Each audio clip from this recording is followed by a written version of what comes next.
We go. We're going to start recording. Okay, welcome everybody. Really nice to have everybody be a part of tonight's session. We've got a really a cool session. First time I've ever done two people on a call. This is the online chat cafe, and I love doing these these sessions. It's our guest tonight are Dr. Michael Irving, who some of you heard. Just to let you know about Dr. Irving, he survived a, there he is. Okay, so I will start with Dr. Irving. Michael survived a heart attack and stroke. We're just going to talk to Michael for about 10, 15 minutes, and then Jen and I are going to go to town about a lot of cool things. This is called the Online Chat Cafe, by the way, and I do this every month just to um, just to keep us business owners going and inspired. There's no charge. It's just free. It's just something I like to do. I love interviewing people, and I love doing these. And if it helps one person and you help two more people, then we just had a multiplier effect. So our first guest tonight is Dr. Irving. We also have Jennifer Beal, who you're going to just love when you hear more from Jennifer. But as I was saying, Dr. Irving survived a heart attack, a stroke, and numerous cardiac surgeries before losing 100 pounds and going on to become an accomplished marathon runner for a 65-year-old. He's a pretty remarkable guy. Dr. Irving's recovery from severe heart disease was remarkable and inspiring. He celebrated turning 65 with 5 marathon runs in 12 weeks. He went from a sluggish, overweight, depressed individual to enjoying a life filled with energy and vitality. He believes this window is open for all who have heard a door slam from heart disease. He also recognizes that a host of people and services helped him to put his life back together. He called his 65th birthday run a gratitude marathon. This winter day that he did that was spent from sunrise to sunset running a marathon throughout the city of Toronto to express his recognition and gratitude to the dozens and dozens of individuals who helped to contribute to his healthy new lifestyle and a vision that living from the heart is living for the heart. So that's Dr. Michael Irving, and there he's a little bit more on the Gratitude Day. And our second guest is Jennifer Beal.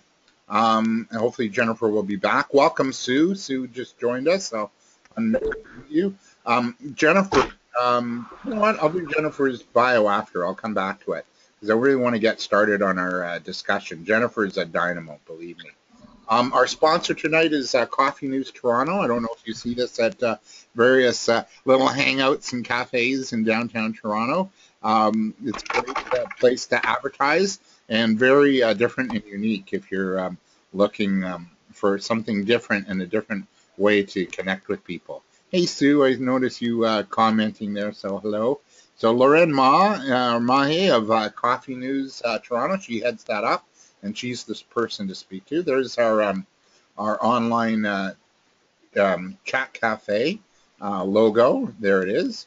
And it's really just a monthly online learning event to help keep you inspired, on target, and connected. And our first discussion is with Dr. Michael Irving. Michael, are you okay? You're all settled in? Can you hear me? Yeah, I can hear you.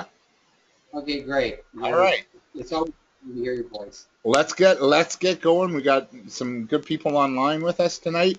You and we talked earlier this month. You wanted to talk about heart healthy eating, and it might not be what we think. I mean, it's summertime. You know, we tend to eat fresher foods and more fruits and veggies in the summer, and yet you know what? We still have the barbecue and the big cheeseburger with bacon on it, and maybe a little ice cream for dessert. Well, I really shouldn't, but we have some ice cream and then maybe a beer to wash it all down. Is that heart healthy, Dr. Michael, or is there something else we need to think of when it comes to truly being heart? Halfway there to having a healthy heart. What's that?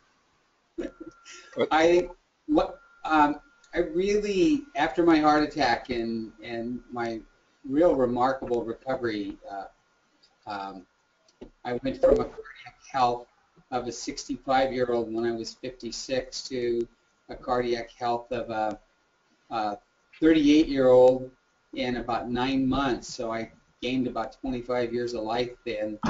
And over the couple of years, took it all the way down to a cardiac health of a 30-year-old, which is what inspired me to do the Mediterranean Marathon run. And when I look back at why I was making so much radical changes compared to some of the other people in the cardiac programs that I was in, is I kept coming back to the whole idea of living from the heart and thinking about what do we mean by heart. What we mean by heart, if we were thinking about heart healthy eating, it would be that we cook our food with love. That's cooking it from the heart. It's, in a sense, is cooking for the heart. That we add spices in the labor, barbecue up there and an ice cream, and we think of the fat that's added to those foods, and very often the fat that's added to those foods, the function of fat in a food is that it opens up the taste buds. It makes it more flavorful. So if you want flavor in something, if it's vanilla, then add a little bit more vanilla rather than adding the fat to get the flavor from your tongue. With the barbecue, rather than adding fat and eating fat kinds of meats like very fatty chicken that's often part of the barbecue, to use more spice, to use more hot spices and pepper and garlic and ginger on the chicken so that it's very flavorful. Think about that what the heart is looking for is feelings. What the heart is looking for to eat from the heart is to eat in relationship to other people. That's what, when we think about everything that heart means aesthetics. Does our food look colorful? Does it look vibrant and fresh? Are we grateful about the meal that we're having? Are we sharing it with other people? I mean, the reason that have the barbecue in some ways is the biggest thing about it is to get together with people that we care about and love. That's eating from the heart. And so I think part of having the meal is really thinking about what does heart mean for you, and what if you were to take that and to apply that to the whole process of cooking your food and eating your food and choosing the food. You might eat wholeheartedly and leave the ice cream alone, and you may not even need too much beer if you're engaged with the people that you're enjoying. Huh. So, okay. So, what I'm hearing is I'm not hearing that four-letter word of D-I-E-T, diet, when we think of, healthy eating or heart healthy eating. I kind of tend to think of diet. Do diets work? And when you had your heart attack and strokes, did you go on a diet? Like what sort of program did your medical team put you on? I had to change over. I read something somewhere recently. Somebody said they lost close to 5,000 pounds or something, and that's what you lose over the diet cycle in a lifetime. You lose. Right. Oh yeah, you lose and you gain it back, right? What's that? You lose and you gain it.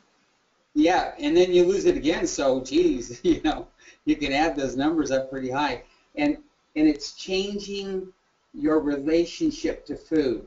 I think one of the most traumatic early experiences that I had a few weeks after getting out of the hospital, and I was in the grocery store, and my cart was about 3/4 full, and I just left the section that had fresh vegetables and fruit and lots of new and fresh foods.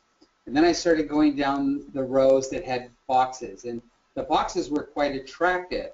But when I looked what's inside of them, or what I could see through the plastic windows, it really didn't look that attractive. And when I read the ingredients, it very often started off with water, and then next comes sugar and oils and fats and words that I couldn't even pronounce.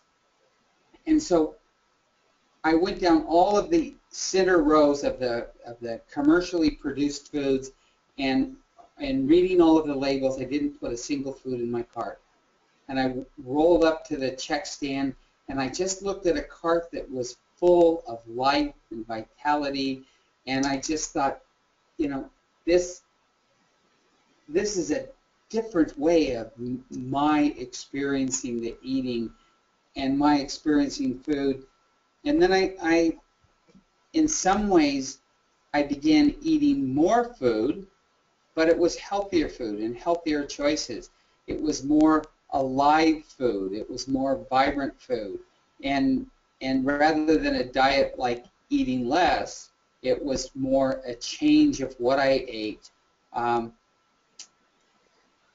And so I think, as you say, diet's a three-letter word, that the way that I started eating, I didn't stop eating that. And that's what a diet is. We eat a certain way, and then we lose a certain amount of weight, and then we go off of the diet and go back to something else. And I think that what's really important is that we choose lifelong approaches to eating that we're simply going to keep. And if you're eating right, and if you're eating with vitality, the pounds will be shed if that's one of the issues. All right. And it is heart disease. Well, one of the things that got you through the heart issues, and you went through like open heart surgery. This was like life altering. All of this, these critical heart issues.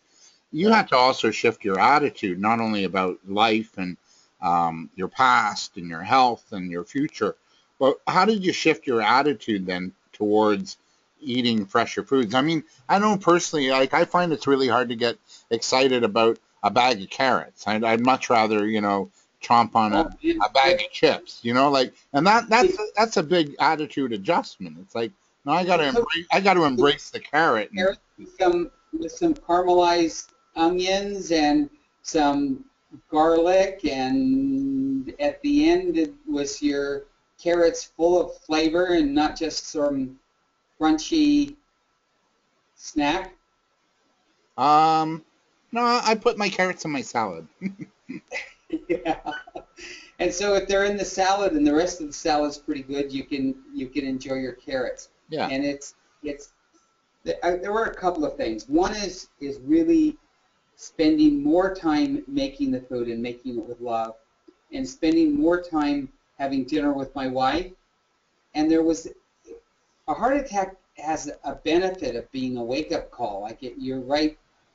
My friends that came to visit me in the hospital, some of them were there because they heard from other people that, Dr. Irving may not be around by the end of the week. You better see him. And some people, who I talked to later, they said, your color of your skin was the same color as the concrete floor. And the wake-up call was that when I went to eat, I really thought about, is this good for me, both not only nutrition, but is this the way that I want to live? And, how long is my time here? I don't think I've been into a McDonald's for almost 9 or 10 years now. And it's just, it doesn't fill the heart to go in there. And so some of the things, it's just that when I was stressed and when I was wanting to get the food in my stomach and get out the door really fast, or when I was feeling anxious before eating, there would just be this sense, is this good for my heart? Is this going to kill me? And I knew, I quickly came to learn that for me, high stress and high striving and high achievement is part of what was driving my heart disease. And so I had to change not just the food, but the way that I felt while I ate. You have to listen to your heart. What was your heart crying out for? I think my heart was crying out for the love of my son and my wife. I think my heart was crying out for spending a little bit more time with friends. I think my heart was crying out for taking quiet meditative walks. I think my heart was crying out for tasting my food rather than eating a meal and looking down and scratching my head and saying, uh, where's the rest of this plate? No, did I eat it all? You know, letting go of that busyness of the whole purpose of eating was just to get some energy to get back to work.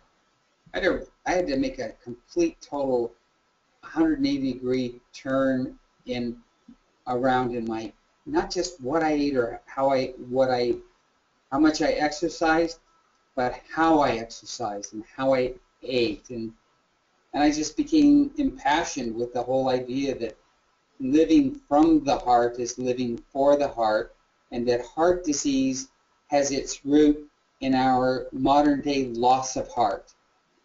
That I read something by a cardiologist recently who said that the sole function of the heart is to pump blood through the body. And if you go back in history, tens of thousands of years, it's almost like an insult to history and to humanity to say that everything that has always been meant by heart is irrelevant, that all of the heart is just a pump. But really the heart is the seat of the soul. It's our self.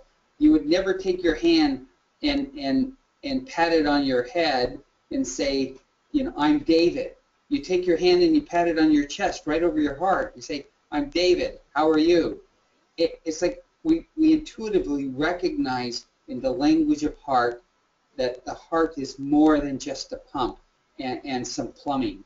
That the heart is soul. The heart is aesthetics. The heart is, ask yourself, what does heart mean? And then apply that to your exercise, your eating, your friendships, your all of those things that we think about as heart disease issues. I think we really have to think about them in bigger than just the number of miles that we jog, but the way that we jog, not the amount that we reduce the fat in our diet and the sugar in our diet, which are very important to do, but also the way in which we eat the food after we've taken the oil and the fats out of them. So what I'm hearing is, you know, you have to listen to your heart, and you have to change your whole approach to living, and to come, you know, to life, listening to our heart. You know, exercise, eating right, eating with your family, sharing that time, that quiet time, that time for conversing, the time to get together and, you know, being with each other and loving each other is really critical to it. And it's not like we should exercise because we gotta, you know, get the pounds off. We gotta keep pounding away. We gotta run that marathon because you gotta keep the weight off. It's not about that. It's about, we're going to exercise for the love of it. We're going to exercise for the joy of it. We're going to, you know, if we don't want to run, then you don't have to run. If you want to walk or sit and do yoga all day because that's what you love, then you do what you love. Is that what I'm hearing, Michael? Absolutely right. For me, I run because when I get in from a run, a heavy-duty workout, I feel fantastic. And sometimes it's things like when I went to a presentation last December 5th or 6th, and there was a guy named David that was presenting. And this guy was coming from his heart. And I went up to him and I talked to him afterwards, and I had a little bit of chat in which I shared some of my heart, hoping that I would make a difference in his life. And lo and behold, he comes back and makes a difference in my life, and I've gotten a friend who I'm on the speakerphone with tonight doing a webinar because I met somebody who was living from their heart, and that's what I wanted to be attracted to. Right. I want to go back to this eating from the heart. What I'm talking about. Yeah, I gotcha. Thank you. I want to go back to this sort of eating on the heart, eating from the heart. So eating from the heart, you know, like I find like, because I'm a single guy, I eat alone and I eat in front of the TV, and I probably eat a little too quickly. So that's not good. That's not, I don't think, listening to the heart, you know, having that real time out of really truly enjoying what I'm having, and maybe being more slow and more methodical about it and And really I think taking you're that right there. break, you know? I think you're right. One can eat a meal in a restaurant out with somebody else, Hmm. or one at home, and it's a heartfelt relationship. But I've also had experiences where I'm eating alone, and it's a mindful eating, whether it's in a restaurant or whether it's at home, and there's just this sense of pleasure. There's just this sense of beingness. There's just a sense of being connected, and it's a really good feeling when I slow down and I taste all of the food and I listen to the music. Or, if you're going to watch TV while you're eating, uh, you, you better be watching something that's good for your heart, and take the time that you notice the bites that you're taking. It's the funny thing is when you're watching TV and then you look down at your plate and you say to yourself, "Oh, did I eat all of that? Oh, can I? Should I get some more?" Because you didn't notice it. And I think that you notice what is in your environment and what is on your plate and what's happening inside of you. And and that's living from the heart. And it can be with others or it can be alone.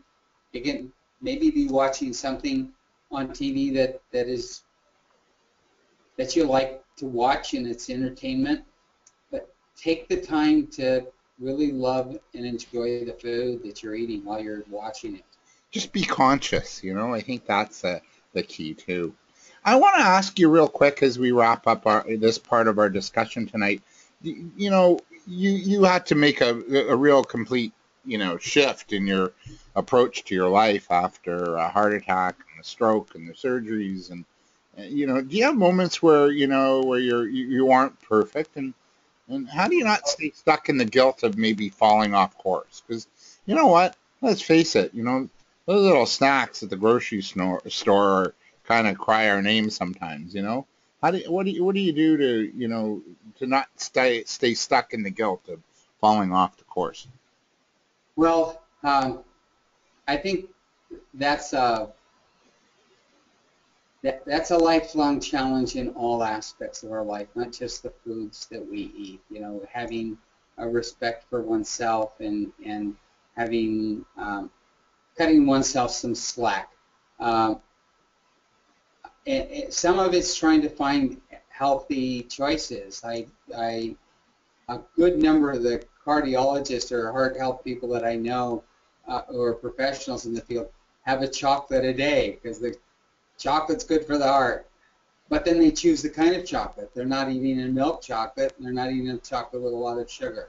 So some of it's trying to make those choices. And other times, you just cut your slack. I mean, I can say that I primarily eat fish and chicken, but there's probably 2 or 3 times a year that I'm at somebody's home or I'm at some place where there's um, where there's beef, and probably once a year or once every 2 years I have some beef, and so what?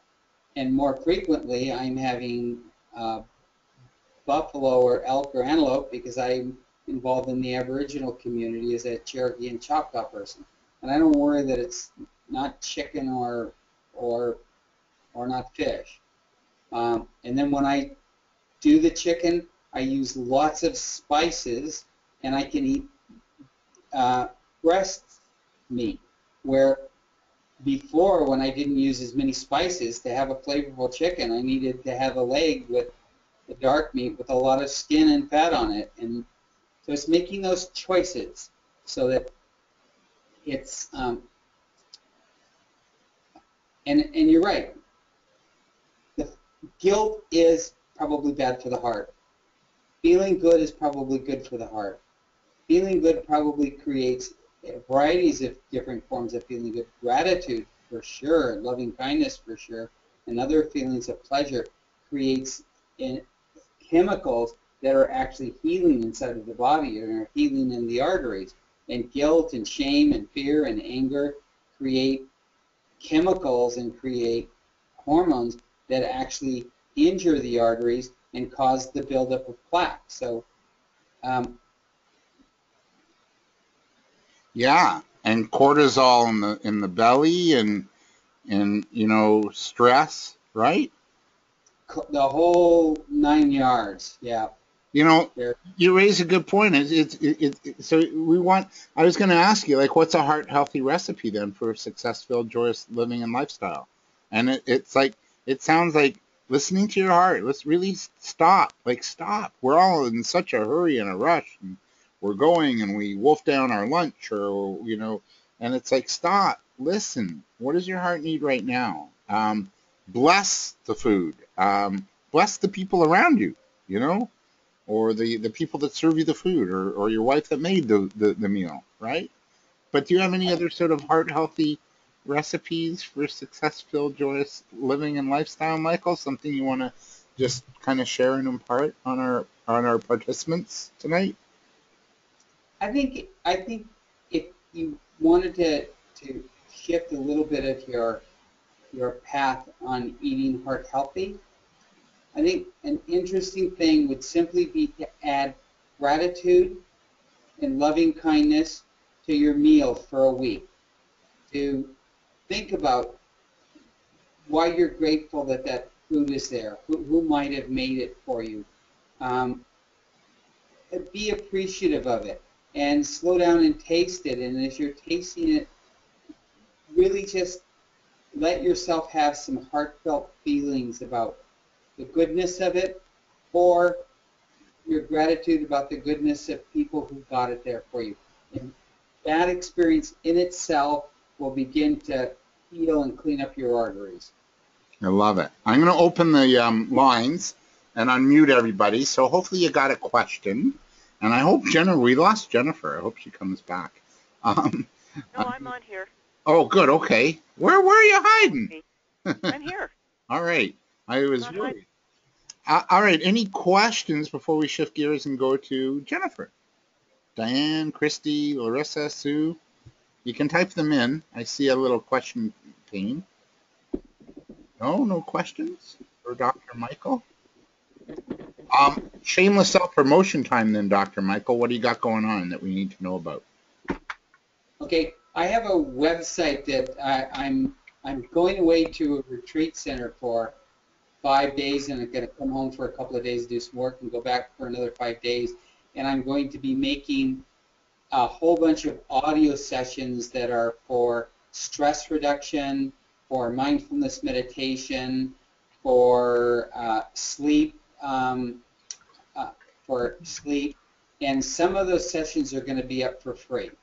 So if you go to the website hearthealth.irvingstudios.com, so that's hearthealth.irvingstudios.com, and there will be some forums coming up in the next few weeks after I get back from my retreat centers. Fill out one of the forms, and you'll be on my list, and I will give you some access to some free audio sessions. Oh, that's beautiful. Thank you. Thank you for this tonight. I really appreciate that.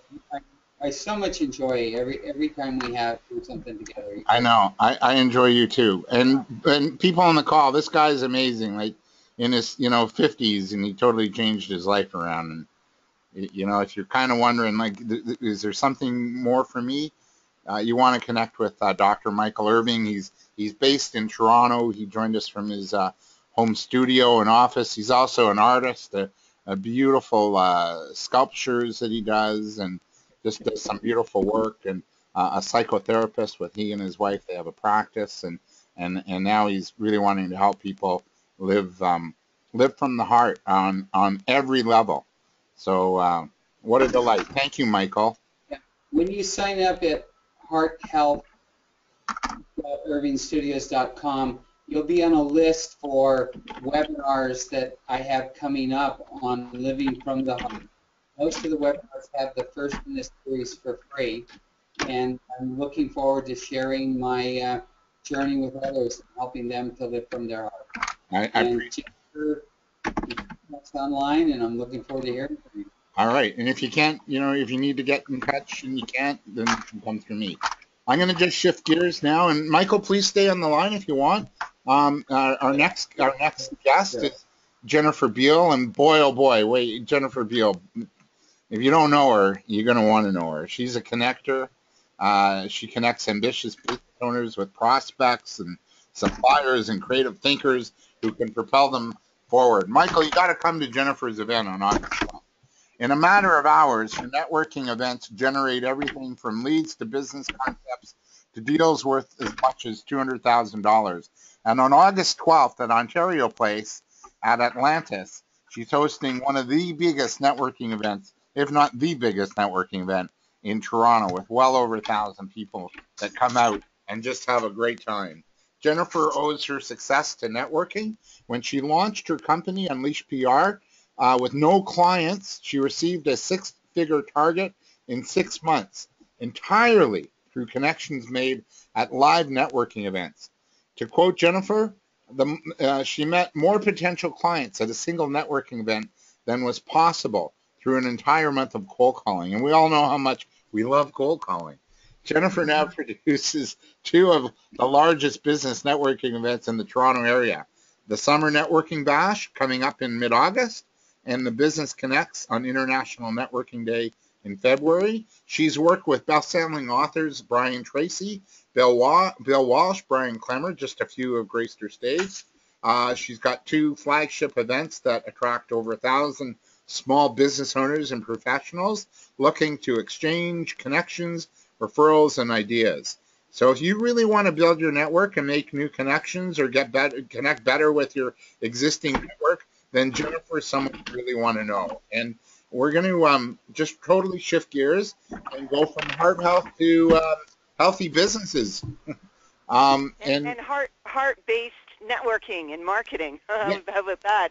We're going to keep the heart theme going. Yeah, for sure. And because you're event, and you are a heart-based, person, totally. So I think you're on the phone. So I've got a screen up, for the webinar, Jen, and it's a cartoon. It's a minion, and the minion, one of the minions from the movie, and it says, "Run for your life. There's stupid people everywhere." So this sometimes happens in our networking event. So how do we shift that attitude when networking? And people go and you go, "Oh my God, I can't believe that guy's here." How do we shift Well, that? I think that's shift the attitude though in all of your life and how you see people and the connecting and I found it really interesting about this whole heart health that we were just talking about. First, actually, let me just say this.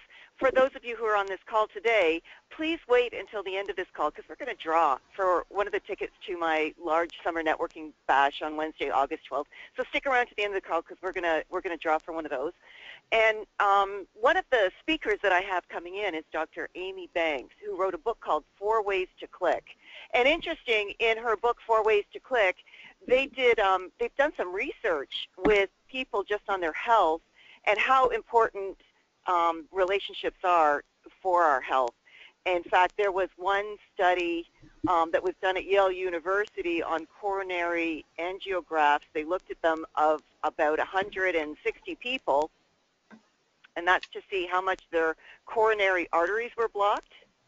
And the patients who felt loved had fewer blockages even than the patients who had busy social circles but who didn't feel particularly nurtured or supported. That's very interesting. So I'm fascinated with this about the people that we bring in our lives and how important that is for us. And so I would say for me, my heart just keeps expanding. My capacity to love other people and accept other people the way they are keeps expanding the more time I spend in healthy relationships with people in my life. And I was talking to one of my best friends today, and she's finding the exact same thing now that we've read this book and we're more consciously aware of how our health is affected by the people in our life. And how your health is affected by having more of an open heart. Like what Dr. Michael was saying, like open your heart, listen to your heart, right? Okay, well, this is sort of the flip around. You start putting great people in your life and you're going to change. Totally. Because when you put people in your life who aren't so great, they stress you out. We are affected by the people in our life. So this isn't so much you first. The choice is just go hang out with healthy people and you'll become healthier. The Right. key is a lot of people don't know what a healthy person is. So you've got to start identifying who are these healthy people and start gravitating toward them and spending time with them. All right. So Interesting, fascinating. it is fascinating. So when you start Mm. so do you set your own boundaries? Like I set a boundary of like, what's my ideal client? Who's my ideal client? What am I looking for in that client? Should you set that kind of boundary when you're out networking and what you're looking for in others? The Well, quality I'm not so you're sure looking that that's really a boundary so much as keeping people away as it's who you want to be connecting to and who you're looking for. So I would say when you're going networking into an event, what you're looking for is to find people. You're not looking to sell. You're not looking to make a sale. You're looking to find people. And yes, good marketing is you identify who's your ideal client. So when you find them, you know it, you see them. I don't think we need to put up boundaries to keep non-ideal clients out. I think we just need to be focused on what we're looking for. Be clear about that. We'll find them. All right. Now, I just did a workshop this week on Tuesday night for some youth entrepreneurs. For those on the call, I don't know why, I opened the Boomer Business Coach, and I seem to be working a lot more with youth entrepreneurs this year. So I think I'm going to have to change my name. But anyway, how do you so one of the participants there, we talked a little bit about networking, and she's really shy. She doesn't like to go to networking events at all because she doesn't know what to say or what to do, and she doesn't want to come across too salesy. How do you coach your clients on breaking through fears like that? You know, where I'm shy or I'm there all alone. I don't know anyone. What do I say to someone without sounding salesy? Well, 14 years ago when I started my business, I was pathetically shy. I was probably more socially awkward than most people that are out there. So here's a very interesting piece of science. Our brain, when we feel pain, it lights up a part of our brain. So like when you stub your toe, it lights up a certain part of your brain. And you're walking around avoiding stubbing your toe because you don't want to feel the pain. Well, the science has shown that the same part in our brain lights up when we are rejected. When we feel emotional pain, same part of our brain is lighting up. And so we're not only walking around avoiding physical pain, we're walking around avoiding emotional pain. And rejection is one of the big things I think that people are feeling when they go out networking. So it's perfectly normal, natural. I think people need to just accept this is very natural. If I walk into a space where I don't know anybody, it can feel uncomfortable for me. You know, I know what to say, I know how to do or whatever. It will affect me because I'm affected by other people. Mm-hmm.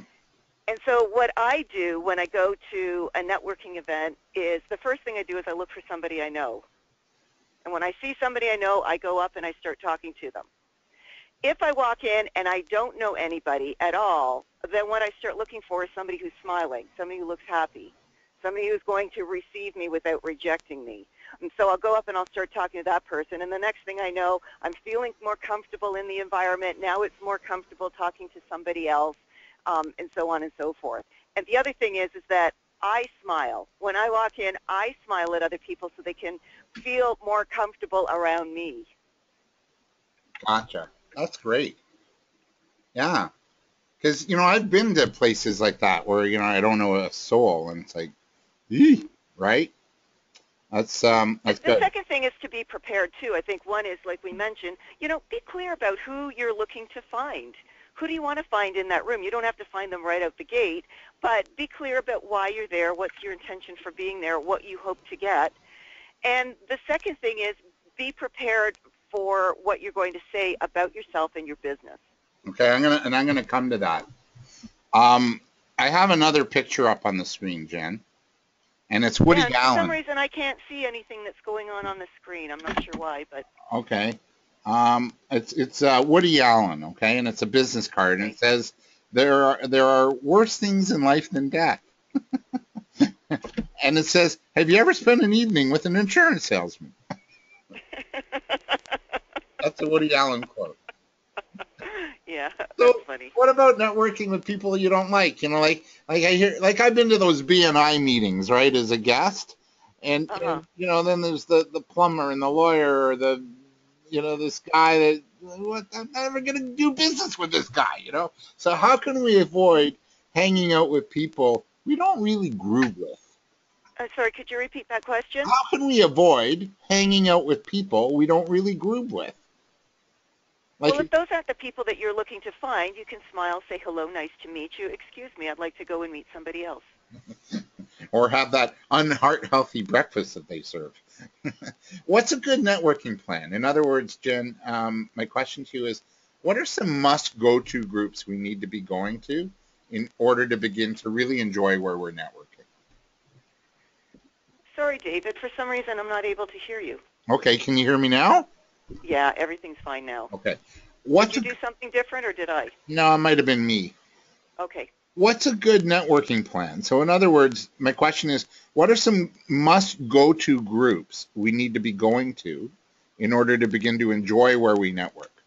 So I want to go and enjoy my time when I network. Okay, well, I think that depends on who, again, being very clear about who you would like to meet, who would you like to connect with.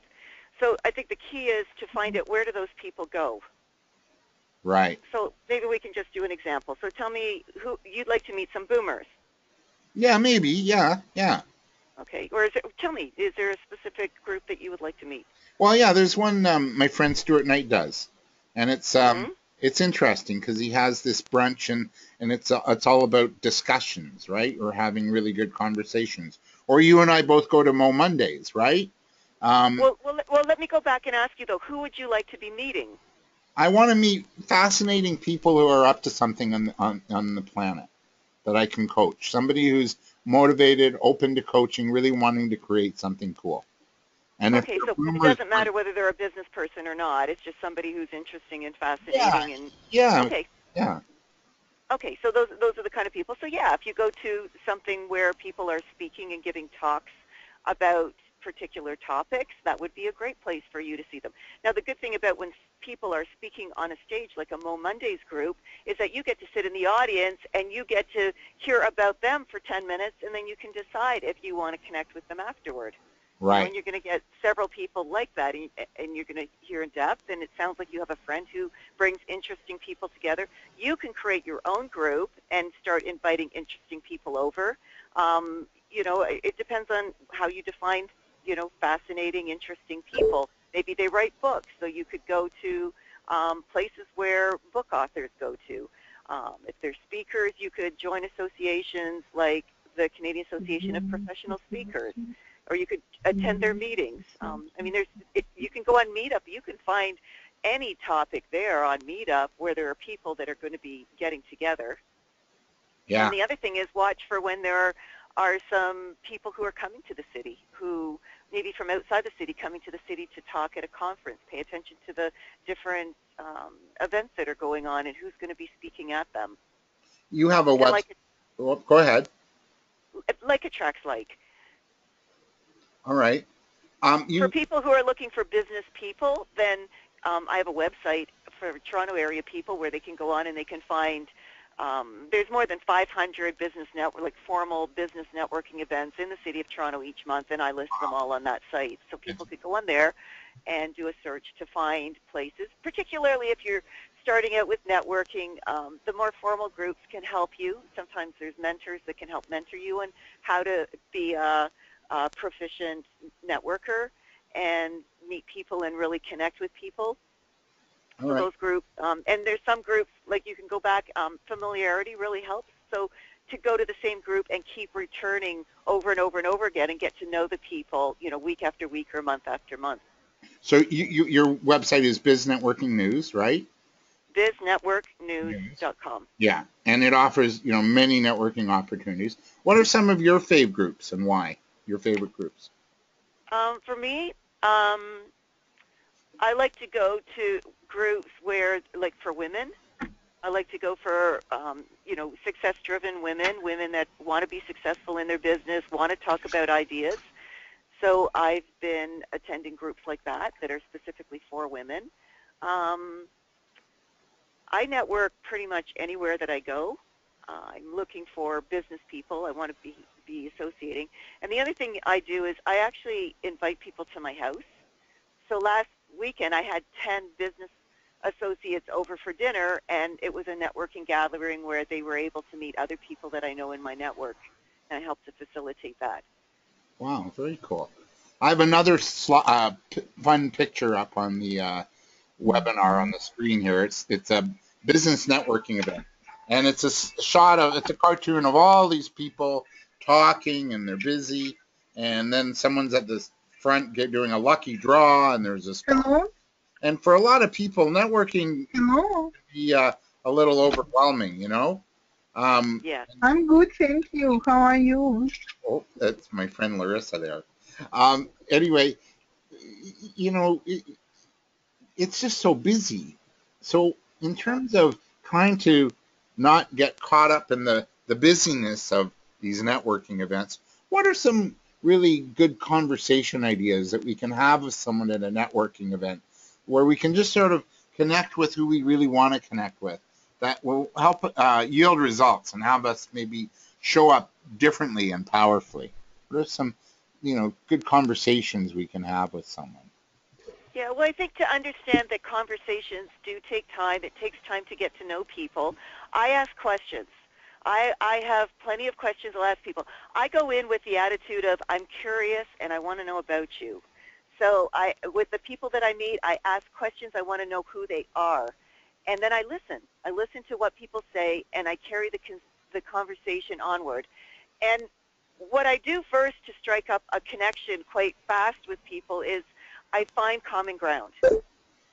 So I might ask, have you been to this group before? Or have you been to this meeting before? Or who are you here to meet tonight? Who would you like to meet this evening? Or who are you and what do you do in your business? I'll grab a chair and I'll sit down with people. I'm not in a rush, and I like to go in where there's several people, so I'm not just talking to one person at a time. I like groups of people, so I'll go, oh, there's 4 or 5 people. I'm going to go and join them and talk to them, and then I get to meet many people all at once. Then when I find somebody I'd like to know even more so, we might just sort of go into a side conversation and start talking. And I would be asking them. I mean, sometimes I just throw out there and say, what do you do for fun? I garden, and sometimes I find people who also garden, so we can talk about that. And the way people connect is based on something common, something they have in common. 1, you have a business. 2, you're at the same location. 3, maybe it's something that you're interested in or most passionate about. And so I would ask a question around that to find out. That's going to tell me a little bit more about people. You could ask something like, what's the best book you've read in the last month, and then when they tell you, say, what is it about that book? What did you learn that was really relevant for you? And, people like to talk about themselves. So when I'm networking, I will listen. I will listen 70, 80% of the time and speak maybe 20 to 30% of the time. I let other people do all the talking. When you spoke at the National Job Fair, you also shared a really important conversation to have. And that is when you're talking to people and you're feeling that there's a connection being made, to ask them what it is they're looking for and how you might be able to help them. Yes, my favorite question is, what do you want more of in your life? Yeah. Or it can be, what do you want more of? And we all want more of. We all have goals. We all have dreams. And for, people, they just light up when I ask that question because I genuinely care and want to hear what it is that matters most to them. And then when I'm listening, it's like, how can I help this person? How can I help that person reach that goal or move closer to their dream, solve some kind of challenge that they have right now? And sometimes, David, it's even just an encouraging word. I say something to them, and it just, maybe that's all I can give to them.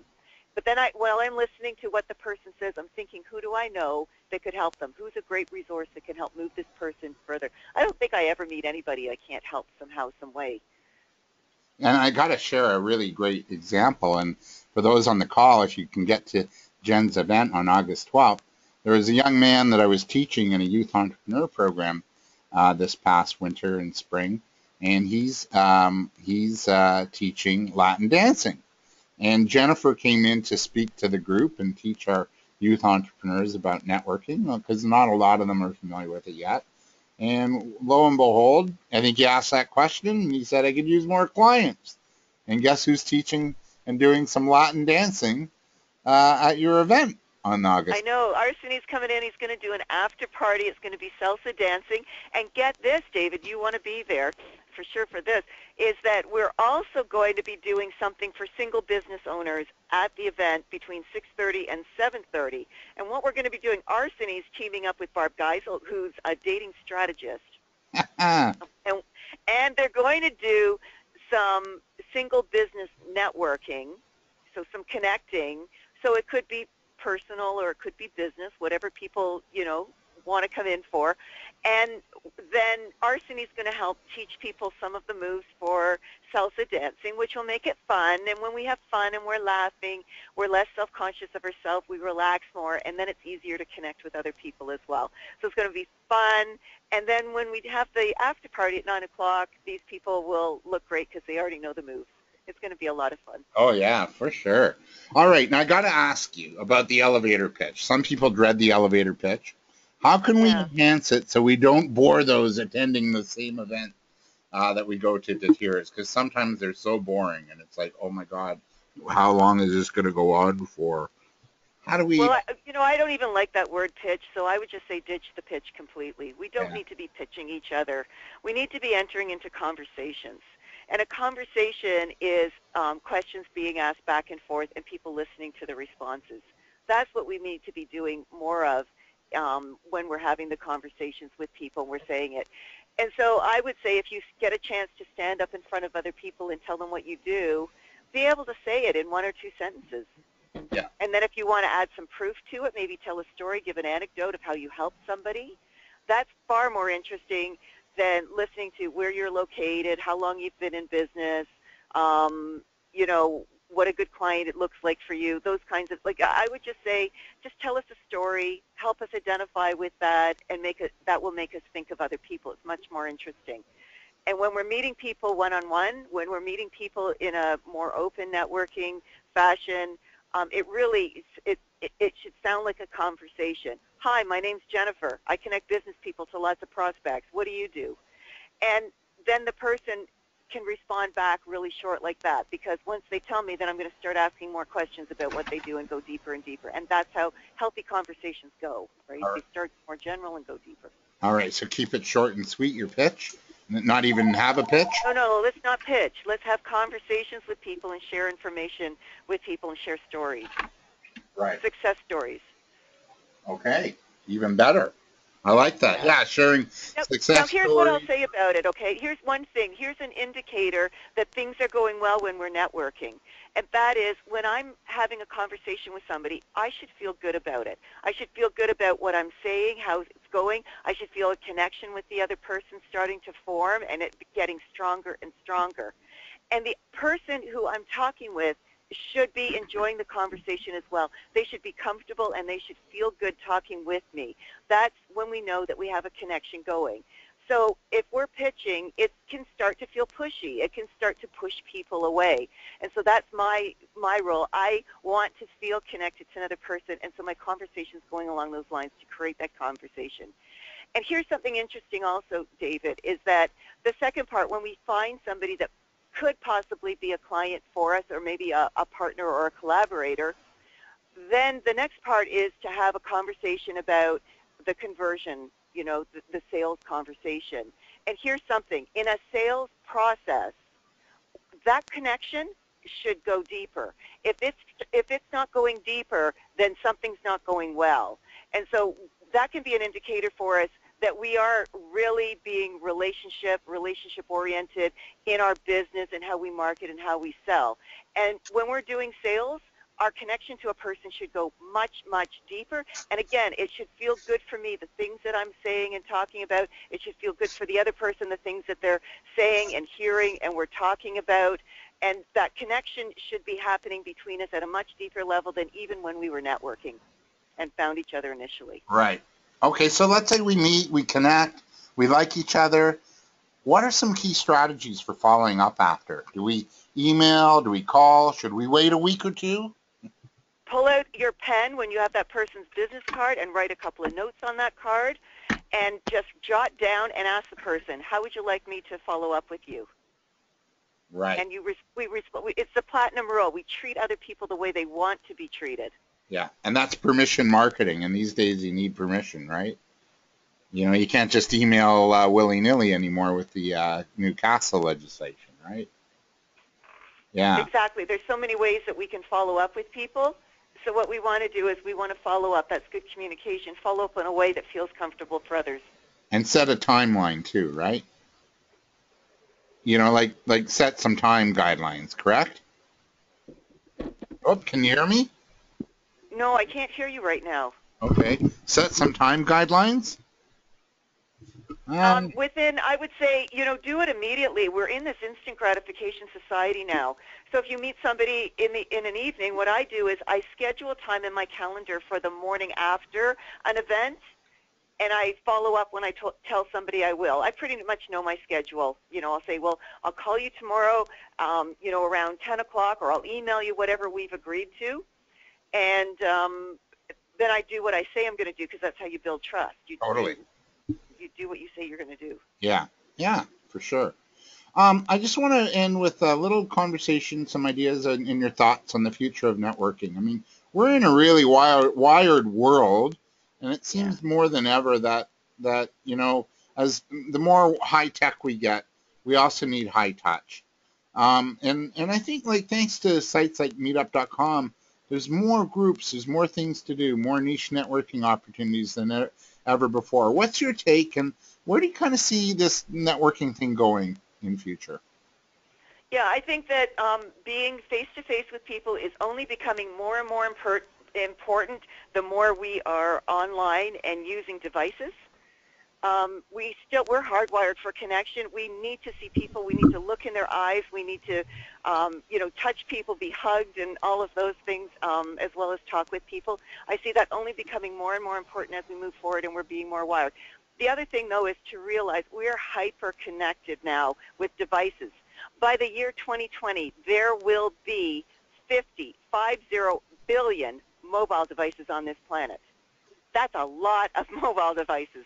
And so the instant exchange of information is making it that we have got to have networks of people where we can get information fast to respond to these changes. We've got to have experts, thought leaders, peers, people in our networks, not just for business, that are going to buy from us, but people that can help us with our knowledge, and we can also exchange knowledge. It will become more and more important as we become more and more connected with these mobile devices. And because information can instantly change, we have rapid fire change going on in this world, and we want to stay on top of that and be able to remain relevant in the marketplace. How has social media helped, Jen? How has social media helped people connect and network? Yeah. Well, one thing, it has made it so that we can get those 7 to 12 connections in without it having to be seeing people in person or getting them on the phone, which is more challenging, it seems, these days for most people. There's emails. So the social, we can see a picture of the other person. Things like Facebook, where we can instantly communicate because we can talk. I mean, I can see who's on Facebook at any given time and start entering into conversation with them. But again, we have to understand how the tool works so that we can make it so that we are out there being seen and seeing other people as well. And I think it really helps us because we can, we can choose who we're connected to and who we're not connected to, and we can be connected with people anywhere in the world. Yeah, it's pretty exciting times we're in, yeah? It really is. Mm-hmm. Yeah. Do the same rules of networking apply on social networks as well as our own personal networks? Help me understand that a little bit better. Like if we're out physically networking, is it the same rules that apply when we go to a networking event as it would be if we're networking using, Facebook or LinkedIn or Twitter or what have you? Do the same rules apply, do you think? No, I think that the whole point of the social media is that ultimately we want to get in conversations with people. That's where business is done. So if we're on social media and we're liking things, that's not a conversation. We might be getting noticed. In fact, if you're out there and you want somebody to respond to a phone call or an email, or if you want to ask somebody for something, you could start with a like. then maybe you add a comment.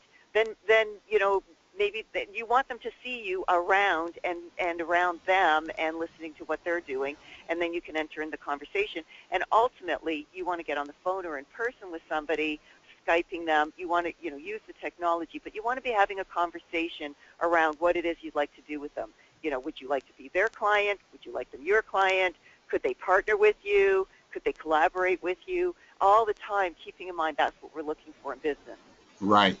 So relatability, be yourself, be authentic, have interesting conversations, share success stories, don't pitch or push too hard. Watch body language too and how other people are responding to you. And like get outside of yourself. I think we're all too worried about how we look. I think it's like just you're you. So you're not going to change at a networking event who you are. Just notice other people. Get into their world. And then or as Stephen Covey, the late Dr. Stephen Covey said, seek to understand before being understood. So once you understand, then you can say, hey, I got a great idea, or I got a solution or a contact for you, right? It's being helpful, and it's helping other people be successful. Zig Ziglar said it best.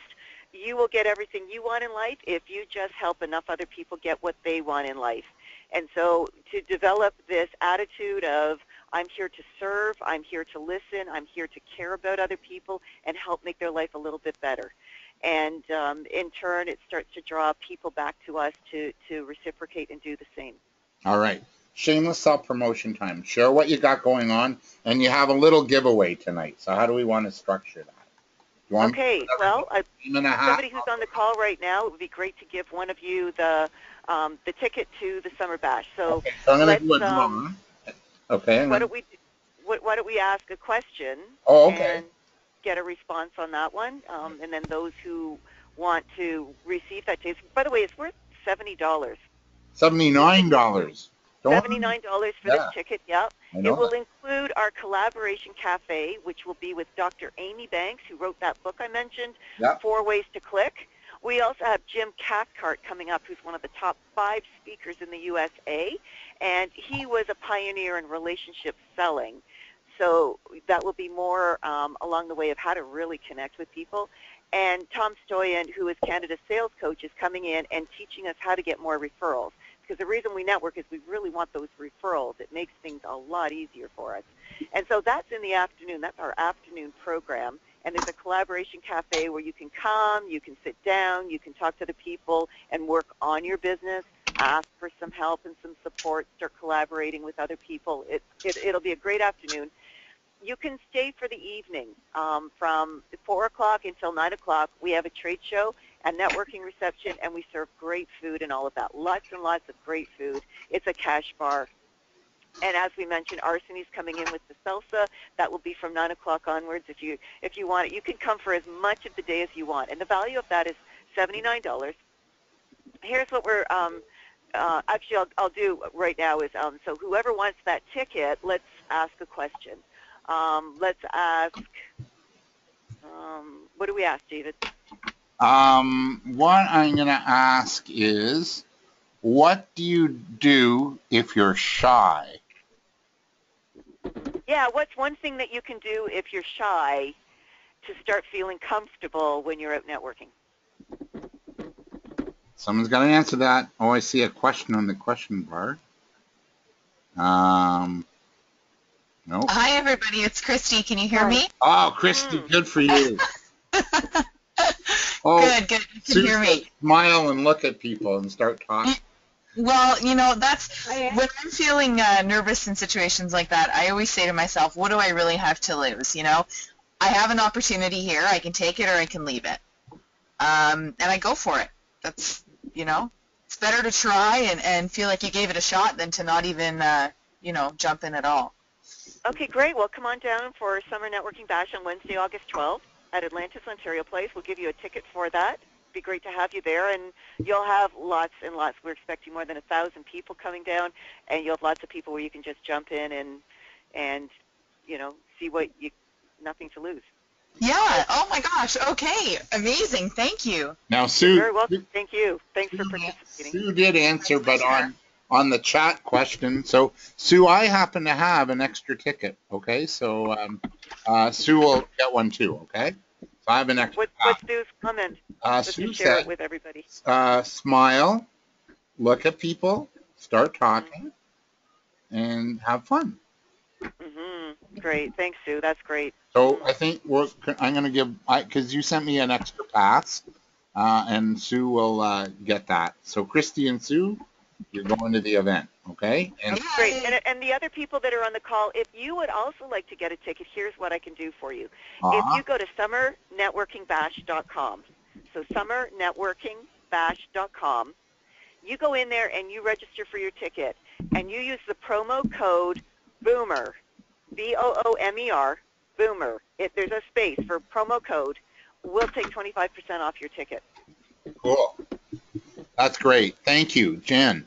You're Where very else? welcome. I'm looking forward to a lot of fun down there with everybody, and you, David, and Sue and Christy as well, and hopefully everybody on the call can come down. And what's the website? Pardon? The website again? It's summernetworkingbash.com. Beautiful. I really appreciate you tonight, Jennifer. I appreciate you too. You're great, as always, and thanks for making a difference. And Dr. Michael Irving, are you still there? Yeah, I'm here. It's great to spend some time with you again, David. Thank you both. You've been awesome. Thank you, Asma. Asma is one of our summer company students, and she's on the call tonight. And she's just a great young lady who's going to do some really good things. She does henna. So if you know anybody that wants henna for their wedding or an event, she does beautiful work. And she's also studying too. So I think she's studying psychology, if memory serves me correctly. Diane Cook's on the line, Christy Lee Bailey, Larissa, and Sue. Thank you, everybody, for being here.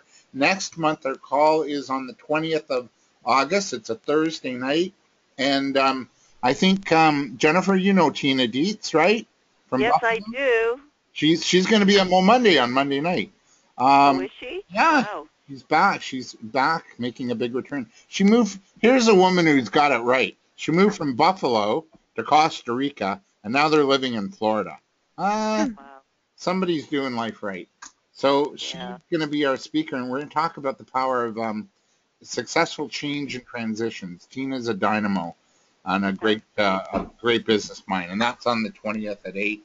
And if you need to get a hold of me, you can at the coach at smallbusinessbigideas.com. or on Facebook or Twitter. Thank you, everybody, for tonight. And fill your life with great people and great food. in that order. Well, maybe the food first sometimes, too. Yeah, exactly. Food and people. And I'll send out the David. recording if anybody needs, okay? Great. Thanks, Jen. Thanks, Dr. Michael. Thank you, everybody. Thank you. Be well. Good night, everybody.